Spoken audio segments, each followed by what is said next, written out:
You never think your own brother's wedding will be the place where your entire family decides you're disposable. That you'll be standing there in a dress you spent your last paycheck on, heart pounding, palms sweating, not from excitement, but from dread. And when it finally happens, when they turn their backs on you one by one, it doesn't come with a bang. It comes quietly, like a door gently clicking shut behind you. I never imagined I'd be standing outside that church alone, mascara streaking down my cheeks, wondering how the people who raised me could pretend I didn't matter. My name's Amanda. I'm 28 years old, born and raised in a small suburb of upstate New York. I'm the oldest of 3 kids. Then there's my brother Jason, 2 years younger, and our baby sister Kayla, who just turned 21. Growing up, Jason and I were close, like real close. When our parents fought, which they did a lot, Jason and I would hide under the covers in my room and make up stories about moving to California together someday. He was the kind of brother who'd stand up to a school bully for you, even if it meant getting a detention.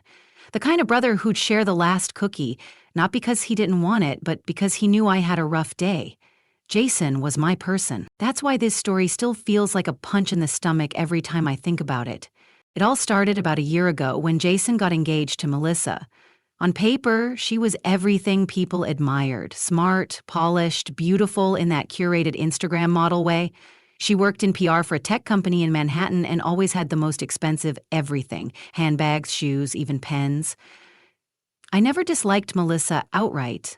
I wanted to like her, God, I tried. But there was always this subtle frost between us, something unspoken but unmistakable. I remember the first time we met, Jason brought her to Thanksgiving dinner. I had just burned the sweet potato casserole because I forgot it in the oven while helping Kayla set the table, and I was a bit of a wreck. Melissa walked in like she owned the place, dressed in a fitted beige sweater dress, hair flawless, makeup like she was filming a L'Oreal commercial. She glanced at the casserole and gave this tight, practiced smile. "Oh, that's homemade?" she asked. "Yeah," I laughed, trying to play it cool. "Just a little extra crispy." She nodded slowly. Rustic. I knew then we'd never really click. Still, I kept showing up. I came to her birthday brunch. I commented on her engagement posts. I even let her take over the planning committee for Jason's surprise 30th birthday, even though I'd been organizing it for months. Every time I offered help with the wedding, she either ignored me or gave me tasks like double-checking napkin counts or confirming the chair bows matched the table linens. Not real jobs, token gestures. My friends said I was imagining it, that she was probably just overwhelmed with planning. But deep down, I knew. Melissa didn't want me involved, not really. The tipping point came 3 weeks before the wedding. I had just gotten off work from my night shift at the hospital. I'm an ER nurse, and drove straight to my parents' place for a wedding prep brunch Melissa was throwing for the bridal party and family. I showed up in scrubs because I didn't have time to change, and Melissa gave me this once-over like I'd just dragged in a trash bag. "Oh," she said, eyebrows raised. "Didn't realize it was dress up as a nurse day. I just came from work," I said, too tired to care about her tone. She turned to Kayla and said, "Well, I guess we can all pretend we're essential workers now." I laughed awkwardly, thinking maybe she was joking. She wasn't. That day, I got assigned to assemble party favors for the rehearsal dinner, alone, in the garage. While the rest of the bridesmaids laughed over mimosas and tried on dresses inside, I was tying ribbons around mason jars full of personalized M&Ms like some unpaid intern. Still, I didn't say anything. I told myself, just get through the wedding. Then you can go back to living your life. Then came the rehearsal dinner. I was seated at the far end of the table, next to the sound guy and some cousin who hadn't seen Jason in a decade. I wasn't listed as maid of honor. That was Melissa's childhood friend, Claire, who lived in LA and barely knew Jason. I didn't even get to do a toast. But again, I smiled. I played along until the wedding day. I woke up early, did my hair, did my makeup. I wore the slate groove bridesmaid dress Melissa picked out, even though it clung in all the wrong places and made me feel like a rolled-up yoga mat. I even bought nude heels, even though I hate heels. I stood in line, holding back tears as we prepared for photos. That's when Melissa pulled me aside. "Hey," she said quietly, glancing around. "Can I talk to you for a sec?"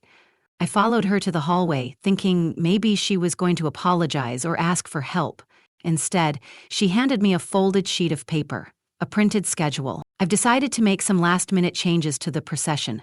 I hope you understand, but you're not walking down the aisle anymore. I blinked. Well, I just think it'll be cleaner with 6 bridesmaids instead of 7. Odd numbers are messy in photos. And Claire and I already planned out the pairings. My throat closed.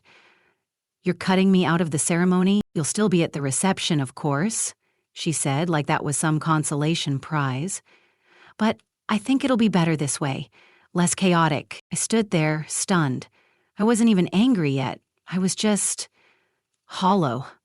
I looked past her into the room where the other girls were fixing each other's lipstick and laughing. I'm Jason's sister, I said. His only sister. She gave that tight smile again. And he loves you, of course. But this is my day. I didn't scream. I didn't throw anything. I just nodded and walked out the front door of the church. No one followed. Not Kayla. Not even Jason. I sat in the parking lot, still in that dress, tears making dark circles on the silk. I waited. Maybe Jason would call. Maybe someone would realize what just happened. But the phone stayed silent. All I could hear was the faint sound of church bells. And that should have been the end. But it wasn't, because Jason did notice. And what happened next? That's when everything truly unraveled. I don't know how long I sat in the car. It could have been 10 minutes or an hour. Grief has a way of distorting time. I stared at the steering wheel like it had answers, like it could somehow explain how I ended up here. I debated just driving home, getting into sweatpants, and forgetting this day ever happened. But I didn't. I stayed, because some small, ridiculous part of me still believed Jason would come looking, that he'd remember who I was to him, not just his sister, but his best friend, his first protector. The one who held his hand through Mom and Dad's divorce, who covered for him when he snuck out to meet girls, who lied to Mom so he could go on that weekend trip to Boston with his friends. Instead, the church bells rang. I turned and looked through the stained glass window, barely making out the silhouettes lining up in the vestibule, and then I saw him, Jason, standing tall in his navy tux, adjusting his tie like he always did when he was nervous. God, he looked good.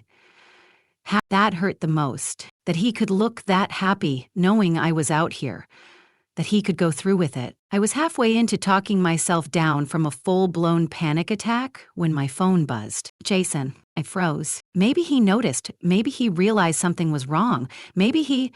Hey, where are you? His voice sounded rushed. Hushed. I'm outside. Why aren't you in the procession line? Melissa said you weren't feeling well. I laughed bitterly. She said that? Yeah, she said you didn't want to walk, that you were overwhelmed or something. Oh, is that what she told you?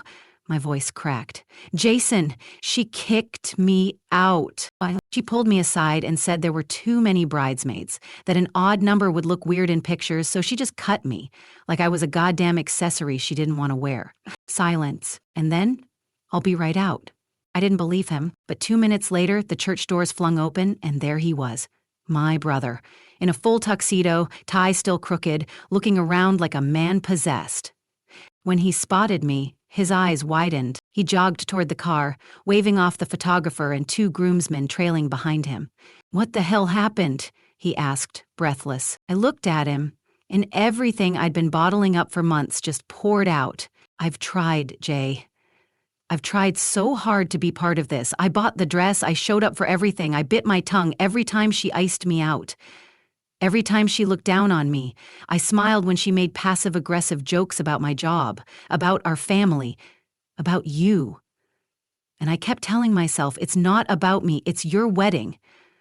But now she's kicked me out, like I'm some stranger crashing the party, and no one even noticed. Jason stood there in stunned silence, jaw clenched. Did she really say that? He asked, almost in a whisper.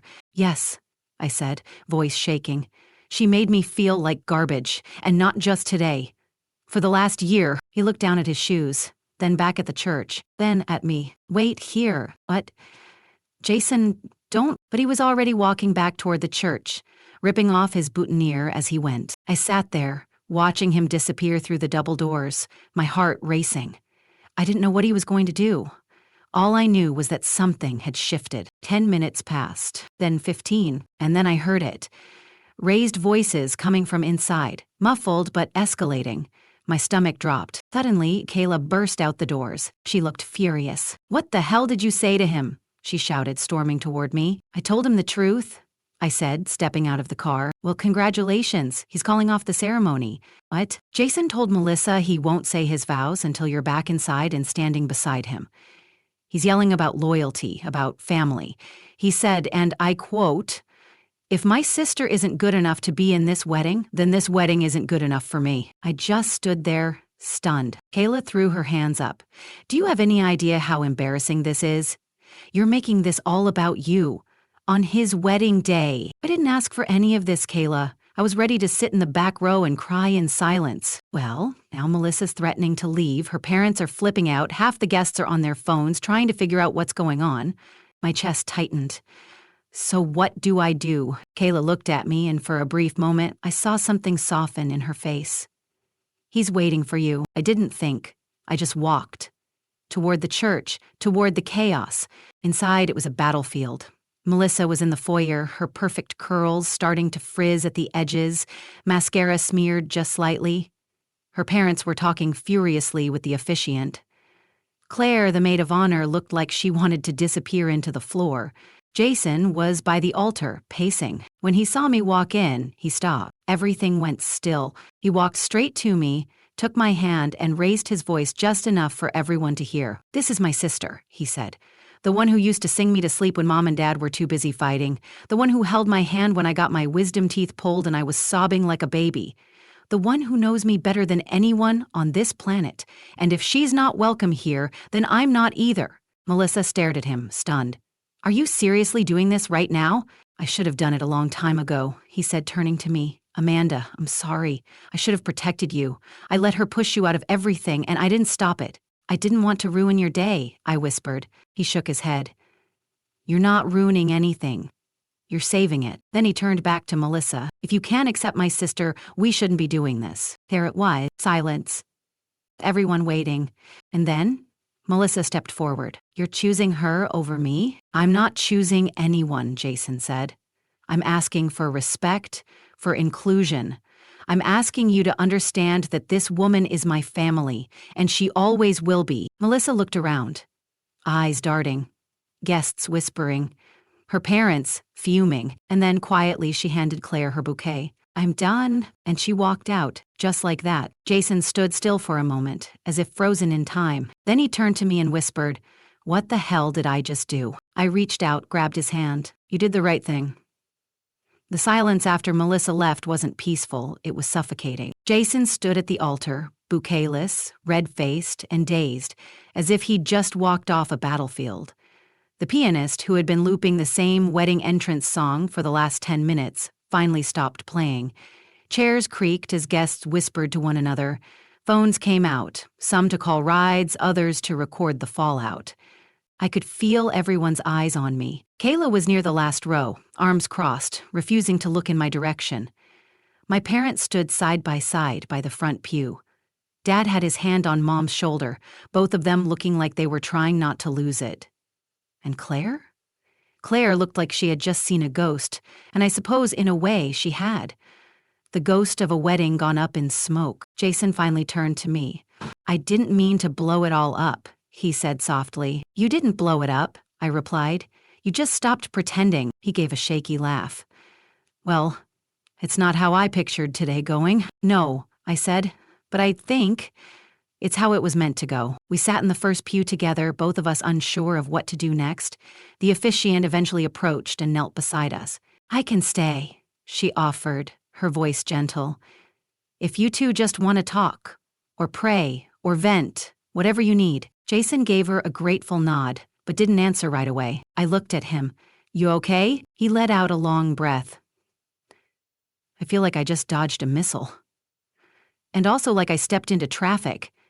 At the same time, I reached into my clutch, pulled out a packet of tissues, and handed him one. "Welcome to my emotional state for the last 12 months. We sat there, side by side, as the guests began to file out. A few people stopped to pat Jason on the shoulder. Some looked away. A few others whispered, "We're proud of you." A surprising number simply nodded in my direction, but no one was angry. Not really.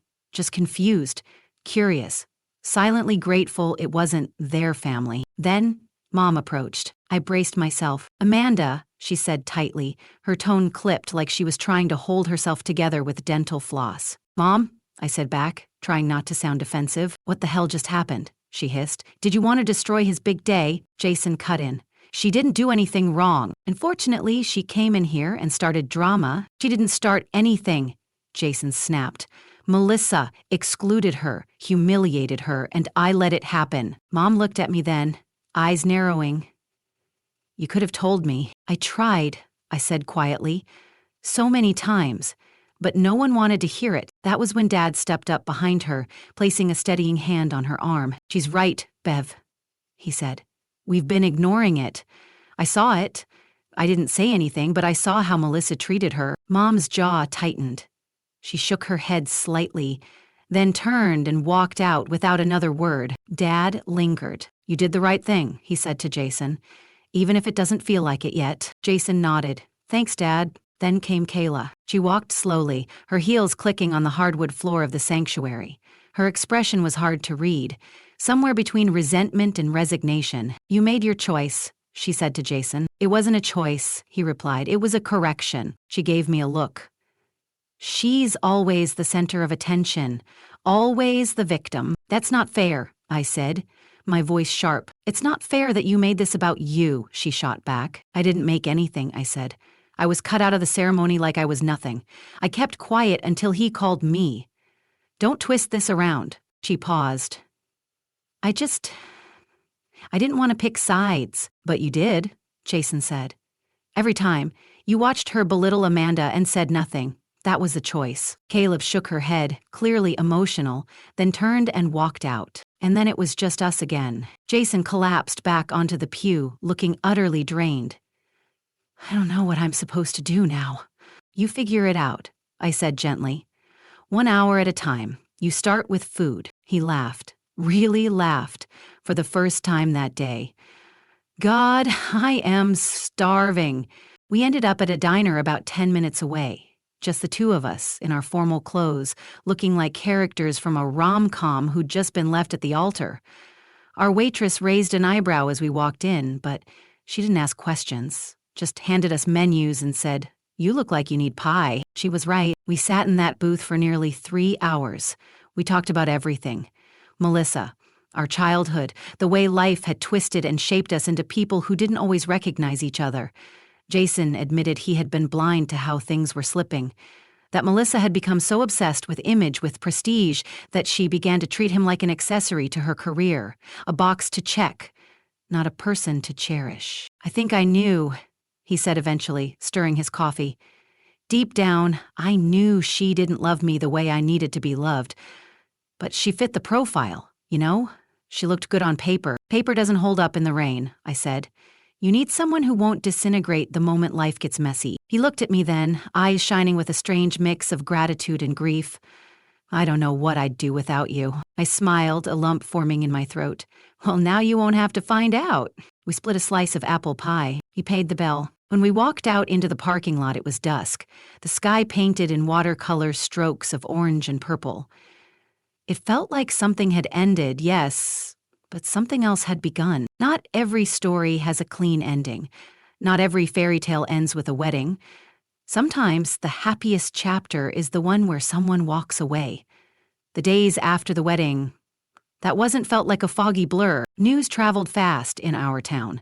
Small communities are good at 2 things, potlucks and gossip. By Monday, the story had been twisted and retold a dozen different ways. In one version, I had thrown a jealous tantrum. In another, Jason had been exposed as a cheating fiancé. There were versions that made Melissa out to be a martyr, and versions where I was the villain. But the people who mattered knew the truth. Jason stayed with me for a few nights after. He couldn't go home, not to the apartment he and Melissa had shared. Not yet. The silence would have been too loud. So I made up the pull-out couch, cooked him grilled cheese sandwiches like when we were kids, and we binge-watched old VHS tapes of Are You Afraid of the Dark, like nothing had ever changed. One night I found him staring at his phone, thumb hovering over Melissa's name. "You thinking about calling her?" I asked. He shook his head slowly.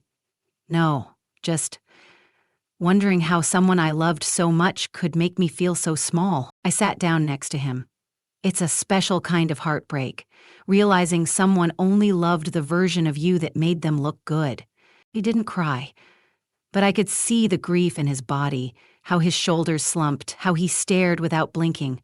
Sometimes the worst pain doesn't come with tears, it comes with silence. A few days later, Mom called. She didn't apologize, not directly, but she did ask if I'd come over for Sunday dinner. I hesitated. Is Kayla going to be there? Yes, she said. And your dad, and we want to talk. I wasn't sure what to expect. I thought maybe there'd be yelling, accusations, more finger-pointing. Instead, when I walked through the door, Dad hugged me. Long and tight, Kayla sat on the couch, arms folded, eyes red. Mom gestured for me to sit down, and then, in the most un-mom way possible, she said, "I didn't protect you, and I'm sorry." I blinked. What? I should have seen how Melissa was treating you. I did see it. I just didn't want to rock the boat. I thought, if Amanda can just be the bigger person, we'll all get through it. But I was wrong. I shouldn't have asked you to shrink yourself for the sake of keeping peace. I was too stunned to respond at first. Dad nodded in agreement. You've always been the glue in this family, Amanda. But we can't keep asking the glue to hold everything together without ever mending the cracks. And then Kayla spoke. Her voice was quiet, raw. I was jealous, she admitted. You and Jason always had this bond. I always felt like the outsider. And when Melissa came in, she made me feel like I finally had a place. So I went along with it. Even when it hurt you, I looked at her, feeling a lump form in my throat. Kayla, I'm sorry, she said, eyes brimming. I should have stood up for you. I should have been your sister. And just like that, the thing I never thought would happen did. We sat there crying, hugging, healing. No shouting, no drama, just honesty. For the first time in a long time, I felt seen. In the weeks that followed, Jason slowly rebuilt his life. He moved into a small apartment across town and started going to therapy. He even joined a co-ed soccer league, which made me laugh. Jason hadn't played soccer since high school. I suck, he admitted one night over the phone. But I feel free, like I'm starting from scratch. I started writing again, something I hadn't done since college. I poured every ounce of hurt and healing into the pages of a journal I kept hidden in my nightstand. And eventually, I started sharing pieces of my story online, not under my real name at first. But the response was overwhelming. People, strangers, wrote back saying things like, I felt this in my bones.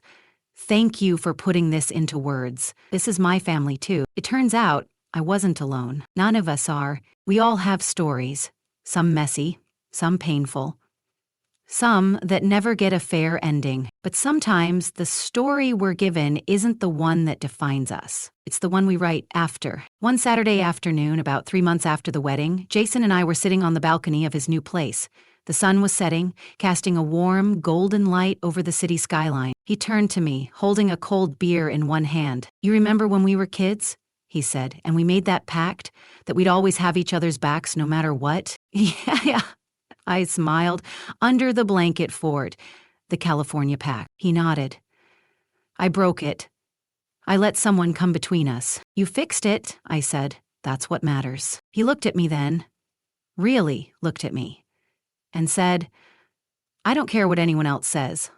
That day, the day everything fell apart, you were the only one who stood by me. That's why I asked, in front of everyone, where's my real sister? 'Cause I knew the answer. She was right outside the church, waiting. I swallowed the lump in my throat. I'll always be waiting, I said. That's what sisters do. The end. If you enjoyed my story, don't forget to like and subscribe to my channel for more real-life stories like this.